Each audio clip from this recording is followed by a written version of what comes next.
우리가 이 땅에 살아가는 동안 가장 이 땅에 태어나서 우리가 가장 먼저 우리를 맞이하고 우리를 가슴에 품어주는 이는 바로 우리의 부모님이라고 할 수 있을 것입니다.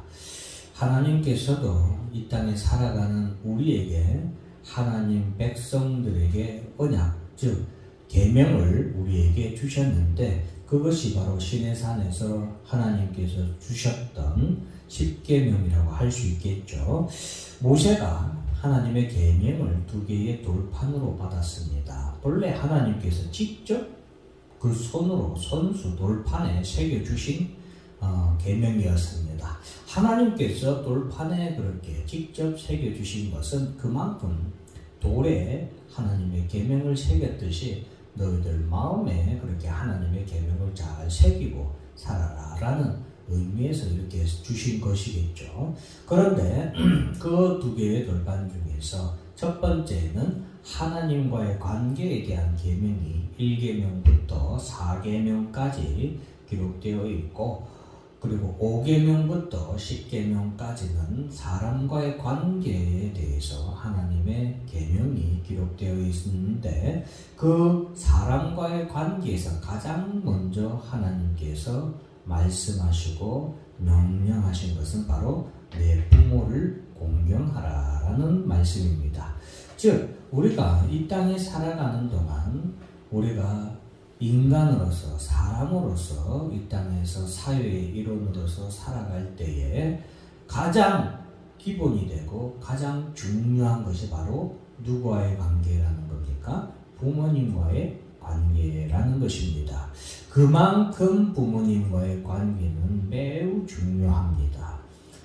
오늘날 우리가 핵가족 사회가 되고 많은 사람들이 이제는 옛날과 같이 부모님과 한평생 살고 하는 그런 시대는 지났죠. 그럼에도 불구하고 어렸을 때부터 장성할 때까지는 여전히 우리는 부모님과 함께 지내고 부모님의 슬하에서 자라게 됩니다.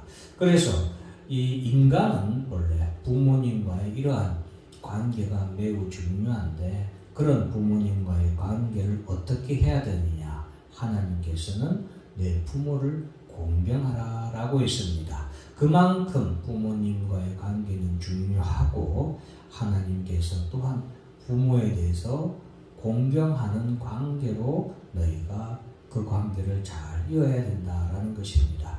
그러면은 부모를 공경하는 것은 무엇일까요? 우리가 부모를 공경하는 것은 물론 그 부모의 말씀에 잘 순종하는 것이 우리가 흔히 갖는 공경이라고 생각할 수 있겠죠. 그래서 저도 어버이 주일에 물론 에베소에 있는 내 부모를 공경하라라는 그런 직접적인 말씀이 있는 구절들도 있고 해서 물론 부모 공경에 대한 그런 어버이주일과 관련된 말씀을 많이 이렇게 묵상을 하면서 떠올리면서 과연 부모를 공경하라는 하나님의 말씀의 참뜻은 무엇일까라는 그런 부분에서 많이 묵상하면서 부모님을 공경하는 것은 그 말씀을 잘 순종하는 것이 부모님을 공경하는 건데, 그러면은 그 말씀을 왜 우리가 순종해야 될까? 거기에서 이제 저는 생각한 것이 부모님의 뜻을 잘 따르는 것이 부모에 대한 순종이고 부모에 대한 공경이지 않을까라는 그런 생각을 하게 되었습니다. 여러분, 청개구리에 대한 이야기를 잘 아시죠? 청개구리가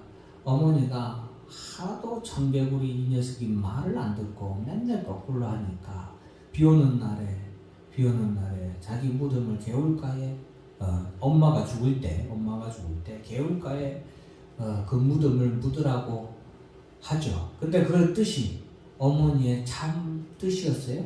아니죠.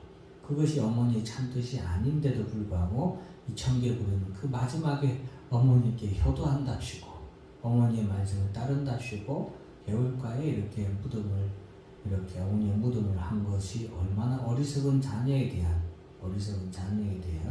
그런 교훈을 우리에게 주는 이야기인데, 그와 마찬가지로 우리가 부모를 공경한다라는 것은 부모의 뜻을 잘 깨닫고 그 뜻을 잘 순종하는 것, 즉 부모의 뜻을 잘 받들어 사는 것이 바로 부모를 공경하는 것이고, 그것이 부모와의 관계에서 첫걸음이다 라는 것을 우리가 생각할 수 있겠습니다. 그러면은 마찬가지로 우리가 이제 영적으로 우리가 예수 그리스도를 믿음으로 말미암아 그리스도의 십자가의 보혈로 우리가 다시 태어났다라는 것을 의미합니다. 여러분, 우리가 교회에서 받는 세례는 첫 번째로는 그 세례를 받음으로 인해서 예수 그리스도의 물과 피를 의미하는 그 세례를 받음으로 말미암아 우리가 죄사함을 입은 것을 의미하는데, 또 다른 의미는 무엇이냐면은 전통적인 세례는 어떻습니까? 우리가 물 속에 들어갔다가 나오는 거잖아요. 그 물이 무엇을 의미하냐면 엄마의 뱃속에 있는 아기가 엄마의 뱃속에 있을 때 자궁에 있죠. 자궁에 있을 때 그 엄마의 뱃속에 있는 아기가 물 가운데 있잖아요. 그래서 그것을 의미하는 거예요. 양수를 의미하는 거예요. 그래서 양수가 터지면 아기가 어떻게 되는 거예요? 밖으로 세상으로 태어나는 것이죠. 그래서 세례를 받는 것은 곧 엄마의 뱃속에서 아기가 양수가 터져서 물 밖으로, 그죠? 엄마의 뱃속은 물 속의 세상이잖아요. 근데 물 밖으로 나오는 것처럼 예수 그리스도를 믿음으로 말미암아 우리가 다시 이 땅에서 새롭게 태어나는 것을 의미해요. 그러면 누구의 자녀로 새롭게 태어나는 거예요? 하나님의 자녀로 새롭게 태어나는 거예요. 그것이 무엇입니까? 거듭남, 새롭게 다시 태어났다. 그 의미가 바로 또한 우리가 받는 세례의 의미가 있거든요. 그래서 우리 그리스도인들은 하나님의 자녀로 다시 이 땅에 태어난 자녀들이에요. 그래서 이전에는 우리가 육의 자녀였기 때문에 누구의 뜻을 쫓았습니까? 육신의 뜻을 쫓았죠. 그러면은 영적으로 우리가 얘기를 하면 육의 자녀라는 건 사탄 마귀의 자녀이기 때문에 예전에는 우리가 죄와 사망의 권세에 꽉 잡혀서 우리가 우리의 옛날 부모라고 할 수 있는 사탄의 뜻을 쫓았다 이 말이에요. 그죠? 그런데 이제는 우리가 예수 그리스도의 십자가의 보혈로 말미암아 그 물과 피로 말미암아 우리가 하나님의 자녀로 거듭 태어났기 때문에 이제는 누구의 뜻을 쫓아서 누구를 존경하고 누구를 공경하며 살아야 되겠어요? 하나님 아버지를 우리가 공경하며 사는 하나님의 자녀가 되었기 때문에 부모 공경에 있어서 우리가 반드시 공경할 분은 이제는 우리가 공경할 분은 하나님 아버지다라는 것입니다. 그러면 우리가 부모를 공경하는 것은 앞에서 얘기했듯이 한 아버지, 부모의 뜻을 잘 순종하는 거라고 했죠. 그럼 부모의 뜻이 무엇인지를 알아야겠죠. 그런데 우리가 그와 마찬가지로 하나님의 뜻을 잘 알고 하나님의 뜻에 잘 순종하는 것이 우리가 진정한 부모 공경이고 하나님을 공경하는 것이 될 수 있겠죠. 그런데 우리가 이 땅에 살아가는 동안 하나님의 뜻을 모를 때가 참 많습니다. 하나님의 뜻을 모를 때에 부모는 우리가 아버지, 부모, 우리도 육신의 부모의 뜻을 잘 모르고 그 뜻을 거역할 때 부모는 근심하고 걱정하고 많이 속상하죠. 부모님이 많이 속상한데 육신의 부모님도 그런데 하나님은 어떻게 했습니까? 그래서 제가 오늘 본문의 말씀은 성경에서 참 부모를 안타깝게 한 부모의 뜻을 참 몰랐던 그런 한 불효자에 대해서 여러분들에게 소개하는 시간을 가지려고 합니다. 그 불효자는 바로 에서입니다. 에서예요. 요즘에 출산한 아기들을 보면 너무나도 이쁘고 너무나도 그렇게 참 소중할 수가 없습니다. 요즘 같은 저출산 시대에 그런 자녀를 낳은 부모는 정말 존경스럽고 또 그러한 부모가 낳은 자녀들은 얼마나 이쁘고 얼마나 귀한지 모릅니다. 그 중에서도 보면은 이렇게 특히 쌍둥이를 낳은 그 부모의 유모차를 보면 똑같이 닮은 아이가 이렇게 나란히 있는 것을 보면 얼마나 귀합니까? 참. 그런데 오늘 본문의 창세기에는 야곱과 에서, 순서대로 하면은 에서와 야곱이라고 할 수 있겠죠. 에서와 야곱이 쌍둥이로 태어났는데 이 에서와 야곱은 어머니 리브가의 뱃속에서부터 이렇게 태아 있을 때부터 서로 다투는 그런 형제였습니다. 그런 형제들이 이 땅에 태어나서 에서가 먼저 나와서 형이 되고 야곱이 뒤늦게 나와서 이렇게 야곱이 동생이 되었는데, 형 에서는 장자임에도 불구하고 장자의 축복권에 대한 소망이 크지 않았어요. 그 장자의 축복권이란 것은 형 에서는 이 땅의 장자의 축복권만을 생각했고, 반면에 동생 야곱은 그 장자의 축복권이 이 땅의 장자의 축복권이 아니라 하나님 나라의 장자의 축복권을 야곱은 바라고 소망을 했습니다.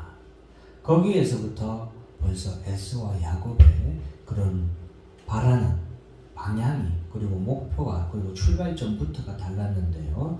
자, 그러는 가운데 동생 야곱은 형 에서의 장자의 축복권을 아버지 이삭을 속여서까지 그가 축복권을 받게 되고 도망을 하게 되죠.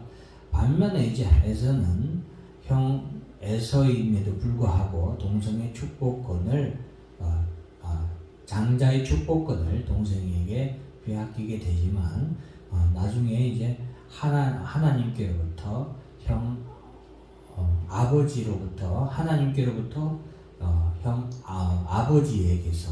아버지에게 통하여서 형으로서의 그런 축복권을 장자의 축복권은 다 줘버리지만 이 땅에 축복을 받게 됩니다. 그리고서 이제 에서는 이 땅의 축복을 아버지 이삭으로부터 받아서 이제 세일 땅으로 이주해서 살게 되는데, 자 6, 7, 8, 9절 같이 한번 읽어볼까요? 시작. 에서가 자기 아내들과 자기 자녀들과 자기 집의 모든 사람과 자기의 가축과 자기의 모든 짐승과 자기가 가나안 땅에서 모은 모든 재물을 이끌고 그의 동생 야곱을 떠나 다른 곳으로 갔으니 두 사람의 소유가 풍부하여 함께 거주할 수 없음이라. 그들이 거주하는 땅이 그들의 가축으로 말미암아 그들을 용납할 수 없었다.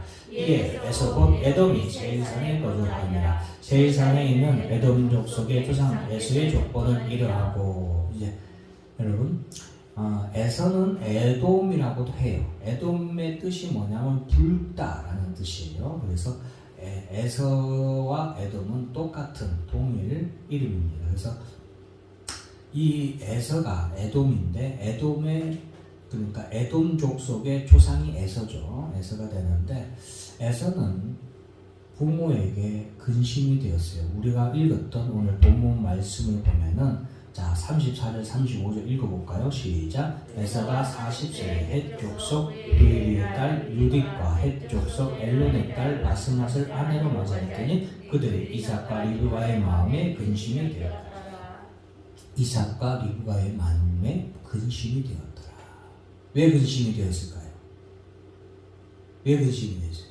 이 여인들은 앞에서 보듯이 다 가나안 땅의 족속의 이방 여인들이었어요. 이방 여인들이라는 것은 첫째는 믿음이 있는 여인들이었어요? 아니었어요? 믿음이 없는 여인들, 믿음이 없을 뿐만이 아니라 우상을 섬기는 여인들이었어요. 그리고 하나님께서 가나안 땅을 누구에게 준다고 했어요? 아브라함과 이삭과 야곱에게. 즉 하나님께서 약속하실 때 아브라함에게 주신다고 약속했죠.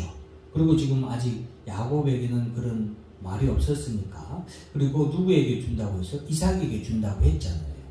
그런데 하나님께서 아브라함과 이삭에게 그리고 야곱에게 주시기로 한 그 가나안 땅을 주시기로 약속을 하셨기 때문에 이 가나안 땅의 모든 족속들은 하나님께서 나중에 어떻게 한댔어요? 다 쫓아낸다.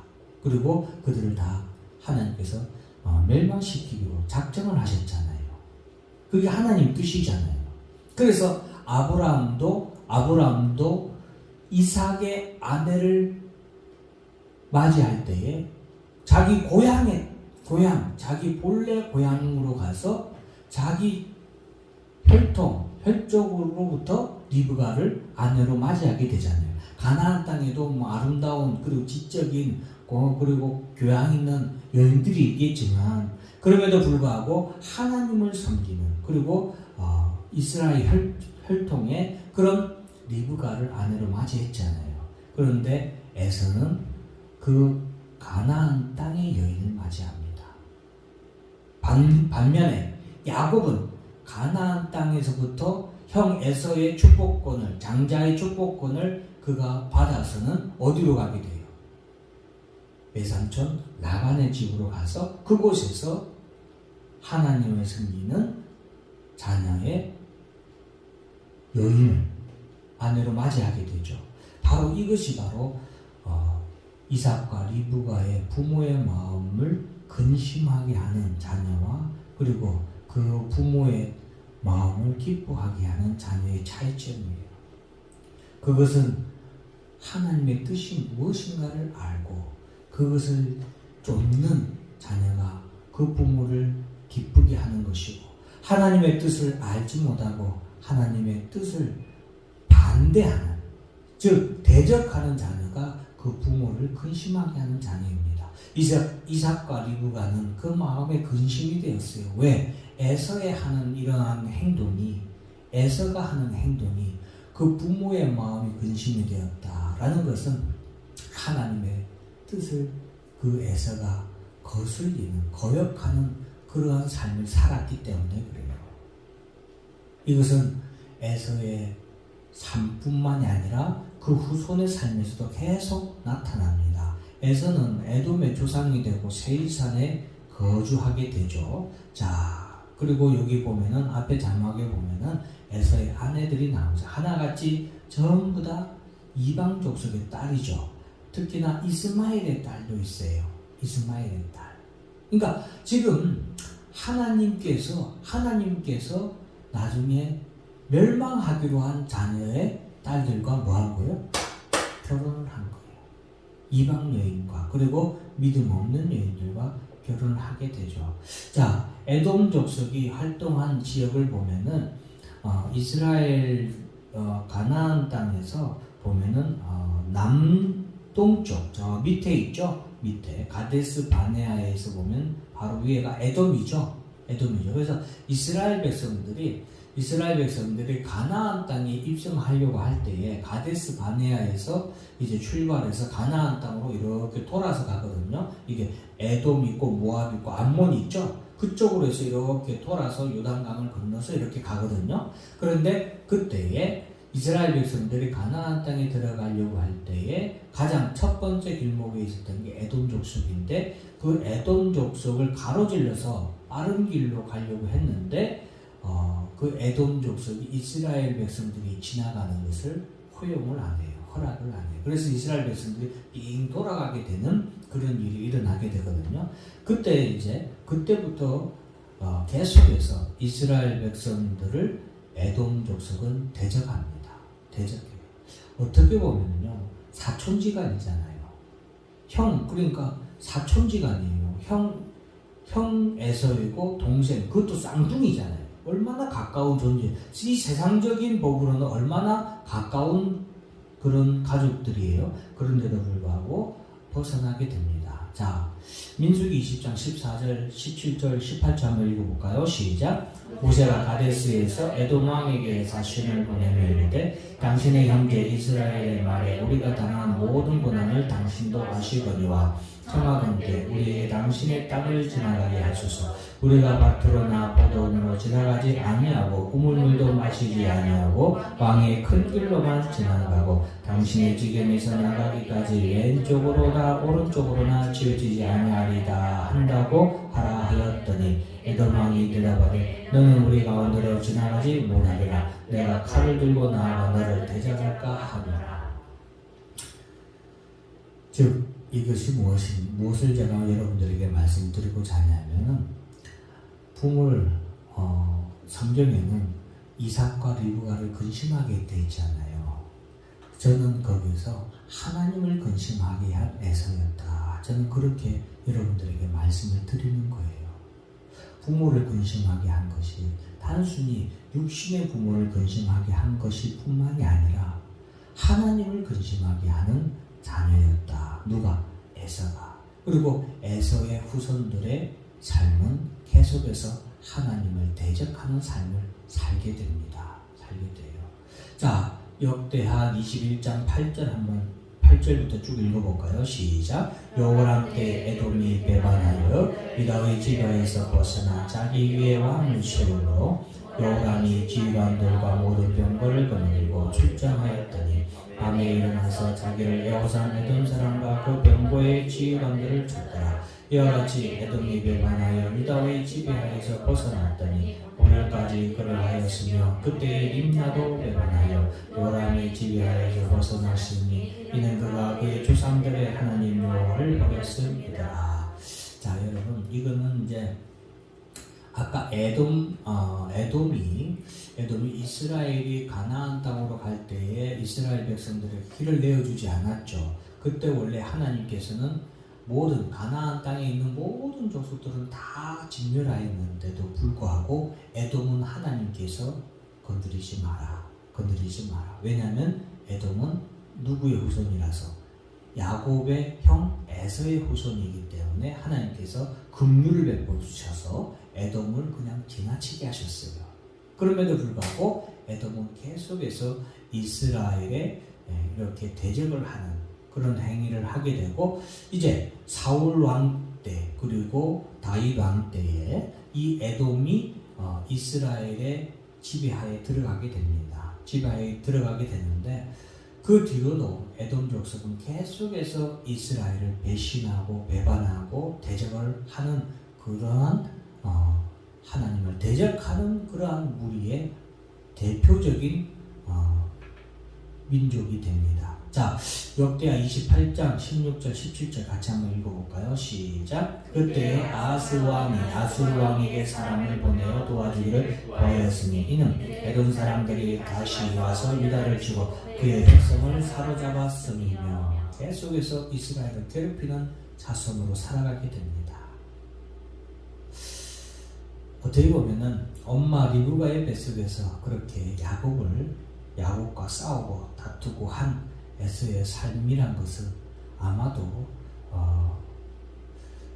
이렇게 그 후손에게까지 계속해서 영향을 미치고 그랬던 것 같습니다. 자, 시편 137편 7절 한번 읽어볼까요? 시작. 여호와여 예루살렘이 멸망하던 날을 기억하시고 에돔 자손을 치소서. 그들의 말이 헐어버리라 그 기초까지 헐어버리라 하였나이다. 이것은 무엇이냐면은 예루살렘이 바벨론의 느부갓네살 왕에게 의해서 멸망을 당하잖아요. 유다가 그때 멸망을 당할 때 앞장서서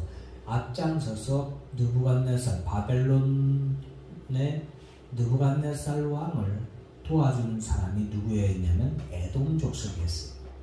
그러니까 이스라엘이 멸망하는데 앞장선 족속이 누구였다고요? 에돔 족속이었어요. 그래서 시편의 기자는 이렇게 하나님 앞에 기도하는 거예요. 하나님, 예루살렘이 멸망하던 날을 기억하시고 에돔 자손을 하나님 심판해 주십시오. 에돔 자손은 그들은 헐어버리라 그 기초까지 헐어버리라고 저주한 족속이고 예루살렘을 정복하고 예루살렘을 멸망시키는데 앞장섰던 그런 악한 족속입니다 하고 하나님께 심판을 강구하는 그런 기도예요. 그런 기도예요. 자, 에스겔 32장 29절 읽어볼까요? 시작. 그 왕들과 그 모든 고관이 있으며 그들이 강성하였었으나 칼에 죽임을 당한 자와 함께 있겠고 할례를 받지 못하고 구덩이에 내려간 자와 함께 누우리라. 하나님의 심판, 에돔에 대한 하나님의 심판인데 그들이 바로 하나님의 심판에서 벗어날 수 없다. 음부에 내려갈 것이다 라는 하나님의 심판에 대해서 말하고 있는 거예요. 자, 이사야 34장 5절 6절 같이 한번 읽어볼까요? 시작. 여호와의 칼이 하늘에서 쫓아게 하셨은즉 보라, 이것이 에돔 위에 내리며 진멸하시기로 한 백성 위에 내려 그를 심판할 것이다. 여호와의 칼이 피고 어린 양과 염소에 비해 만족하고 기름과 순양이 콩과 기름으로 인태한 이는 여호와를 위한 희생이 보스라에 있고 큰 살육이 에돔 땅에 있습니다. 하나님께서 이사야 선지자를 통하여서 하나님을 대적하는 하나님의 뜻을 거역한 에서의 즉 에돔에게 하나님의 심판이 있을 것을 얘기하고 있습니다. 이제 마지막으로 제가 이사야 61장의 말씀을 여러분들과 함께 읽을 건데요.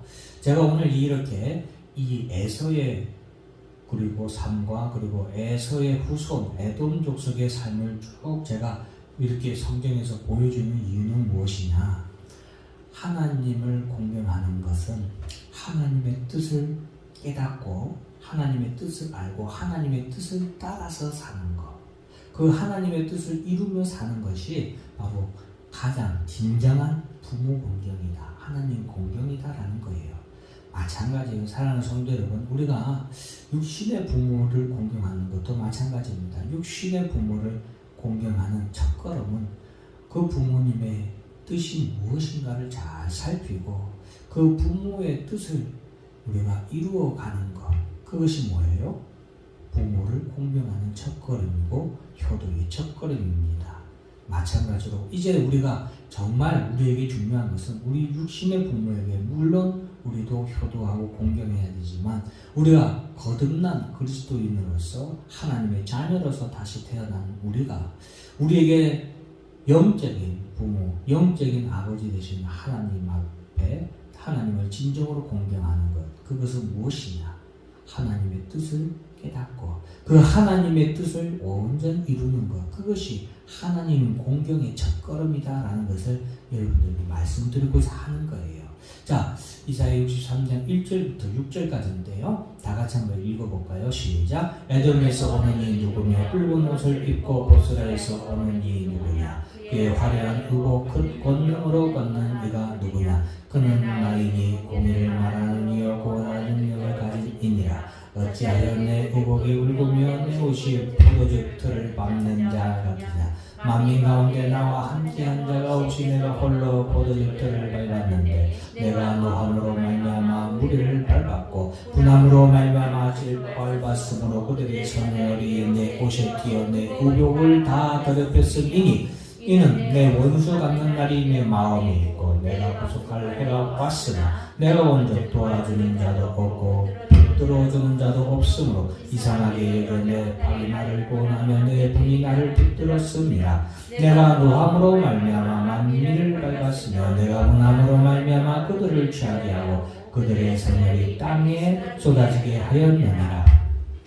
우리 힘찬교회 성도 여러분들은 제가 이 이사야 61장 말씀과 관련해서 요한계시록 14장의 말씀과 연관해서 제가 여러분들에게 설명을 매해마다 제가 추수감사주일이나 맥주감사주일 때 꼭 한 번은 설교를 했었어요. 그래서 아마 아실 겁니다. 자, 홍의를 입은 자가 어디로부터 오게 됩니까? 에돔으로부터 오게 돼요. 에돔으로부터. 에돔이 에서의 후손이라고 제가 지금 말씀드렸죠. 즉 홍의를 입은 자가 누구라고 제가 여러분들께 말씀드렸습니까? 예수 그리스도. 이 땅에 말세의 때에 심판의 주로 오시는 예수 그리스도가 이 땅에서 오시는데 그 예수 그리스도가 에돔으로부터 온다. 그런데 에돔으로부터 오는 예수 그리스도, 홍의를 입은 예수 그리스도의 의복이 어떻다? 색이 붉었다. 그 붉은 옷이 왜 붉었느냐? 왜 붉었느냐? 바로 심판을, 에돔으로부터 심판을 하고 시작하고 오셨기 때문에 그 의복이 뭐였다? 붉은 거예요. 포도주 틀을 밟았다.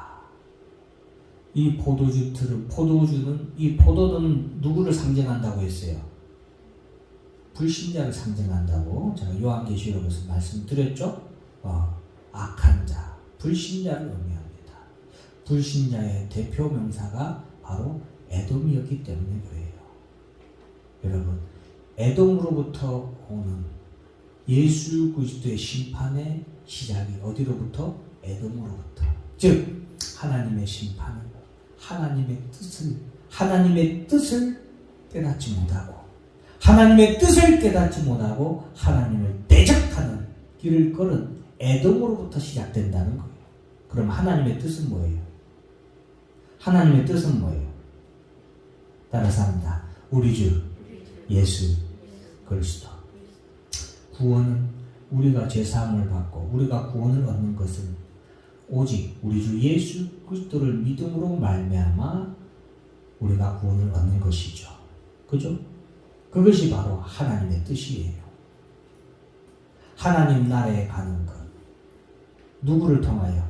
우리 주 예수 그리스도를 통하여 하나님 나라에 가게 될 것을 하나님께서 말씀하시고, 그것이 하나님의 뜻이죠. 즉 하나님의 뜻은 예수가 그리스도고, 예수가 우리의 구주요, 우리의 구속자요, 우리의 왕이 되심을 우리가 믿고 그 예수를 영접하는 것이 바로 하나님의 뜻입니다. 그것을 깨닫지 못하고 하나님의 뜻을 거역한 에서, 그리고 그 후의 후손들 에돔 족속은 바로 하나님의 뜻을 거역한 거예요. 그것이 바로 하나님의 심판의 시작입니다. 사랑하는 성도 여러분, 오늘 우리가 어버이 주일을 맞이하여서 무엇이 하나님을 공경하는 것인가 다시 한 번 더 우리가 돌아보는데, 에돔에서는 태어날 때부터 하나님이 그를 싫어했다, 미워했다라고 했습니다. 태어날 때부터 싫어했고 미워했다. 왜? 에서는 하나님의 뜻을 거역하는 자였어요. 하나님의 뜻을 깨닫지도 못하고 하나님의 뜻을 나중에 그 후손들은 알고도 대적하는 자들이 바로 에서의 후손들이었다. 그것이 하나님 앞에 가장 패역한 자녀의 모습을 우리에게 보여주는 것을 제가 여러분들께 말씀드리는 겁니다. 사랑하는 성도 여러분, 우리는 에서와 같은 자가 되어서는 안 되겠습니다. 예수 그리스도의 심판이 에돔에서부터 그가 혼인을 입고 오게 된 것을 우리는 기억하고 정말로 하나님 앞에서 무엇이 하나님을 기쁘시게 하는 것인가 늘 생각하면서 하나님의 뜻을 항상 찾기를 힘써야 됩니다. 지금 이 시대에서 하나님이 이루고자 하는 하나님의 뜻은 무엇인가를 깨닫고 우리가 그 하나님의 뜻을 이루어가는 성도, 하나님의 뜻을 우리를 통하여서 이루고자 하는 그런 교회가 되기를 주의 이름으로 축원합니다. 기도하겠습니다. 하나님 아버지 감사합니다. 오늘 우리가 에서를